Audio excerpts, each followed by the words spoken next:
Hai teman-teman, aku Ica. Di sini aku bakal cerita-cerita tentang pengalaman yang pernah terjadi di hidup aku dan semoga bisa buat teman kalian mendengarkan ini ya.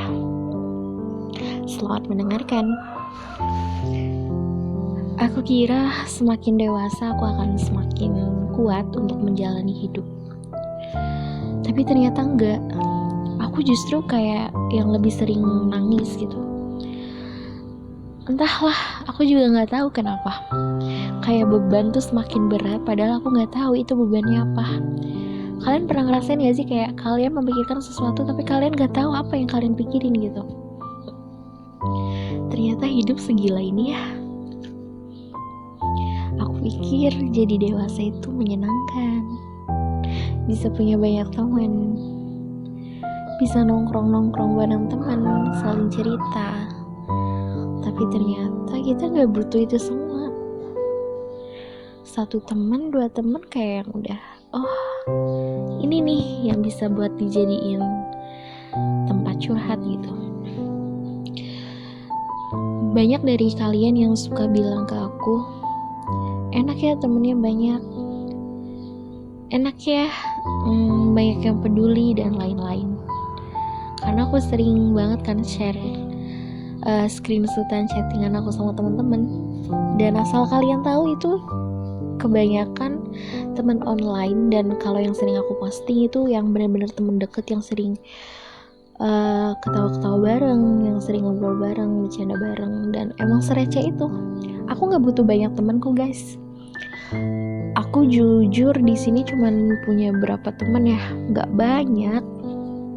Kayak yang sering main bareng, jajan bareng gitu.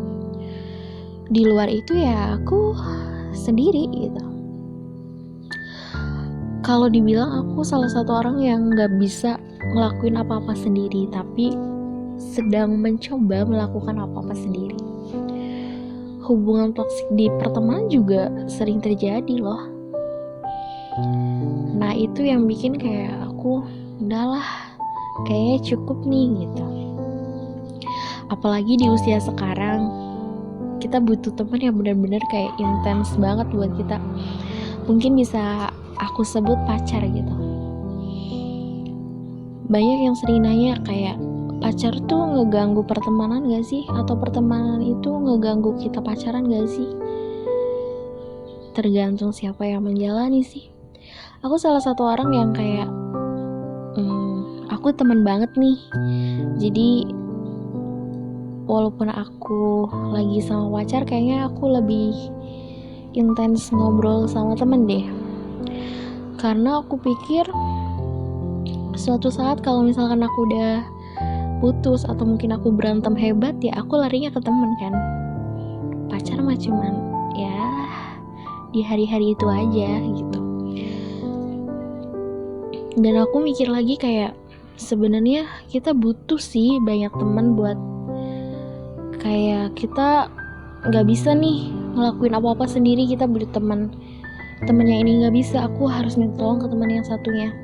Kalau ke pacar misal aku minta tolong hari ini gini ya, dan dia nolak, terus aku mau gimana? Ya udah kan, nah gitu. Makanya aku kayak ya udahlah, aku butuh banyak temen nih, walaupun kadang kayak bentrok banget kan antara temen pacar mana nih gitu. Itu selalu jadi perdebatan kaum remaja zaman sekarang sih. Dan aku nggak munafik ya, karena beberapa dari temanku lebih memilih pacar daripada temen. Buat yang ngerasa, jangan kesindir ya, kita sharing aja di sini. Ya aku nggak mempermasalahkan sih, kan itu hidup pilihan ya. Yang penting kalau misalkan kita lagi butuh dia ada, gitu aja. Buat kalian yang punya hubungan toksik atau hubungan pertemanan, pacaran yang toksik, boleh dong bagi-bagi cerita ke aku, sharing-sharing gitu.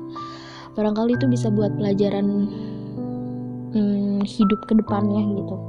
Gimana sih caranya milih temen yang benar-benar kayak selalu ada gitu. Dan aku salah satu orang yang gak milih-milih temen yang harus seangkatan, seumur, enggak. Kalau kalian sering lihat aku sama teman-teman aku yang sering aku posting, Kita nggak seumuran loh, kita beda-beda umurnya, tapi obrolan kita nyambung, sefrekuensi dan lain-lain. Ada beberapa teman aku yang pernah cerita kayak semakin aku dewasa aku nggak butuh teman. Belum pernah terlintas sih di pikiran aku kayak wah gimana nih aku kalau nggak ada teman, mau cerita ke siapa kalau aku lagi stres banget kan. Tapi ada sih kalau yang introvert gitu. Bener nggak sih cara nyebutnya? Ya gitulah. Itu mungkin dia bisa menyelesaikan masalahnya sendiri, keren sih, aku acungin jempol. Tapi kalau aku bisa-bisa stres kan, nggak bisa banget aku kayak gitu. Nah, buat kalian yang punya teman sefrekuensi, tolong pertahankan banget. Itu langka sih menurut aku. Kayak kita nggak bisa nemuin hal itu di orang lain gitu. Temen gila yang sering ngobrol, ketawa, bikin kalian seneng, kayak saling ngebully tapi nggak sakit hati, itu luar biasa banget guys. Karena nggak semua orang bisa menerima omongan kita, ngerti kan? Ngerti dong. Nah gitu, jadi aku bersyukur banget punya beberapa temen yang sefrekuensi sama aku, dan semoga kalian juga bisa dapet teman yang benar-benar bangga punya kalian. Terima kasih buat yang udah dengerin. Semoga di lain waktu kita bisa saling cerita lagi ya. Aku Ica dengan cerita hari ini, dan sampai jumpa.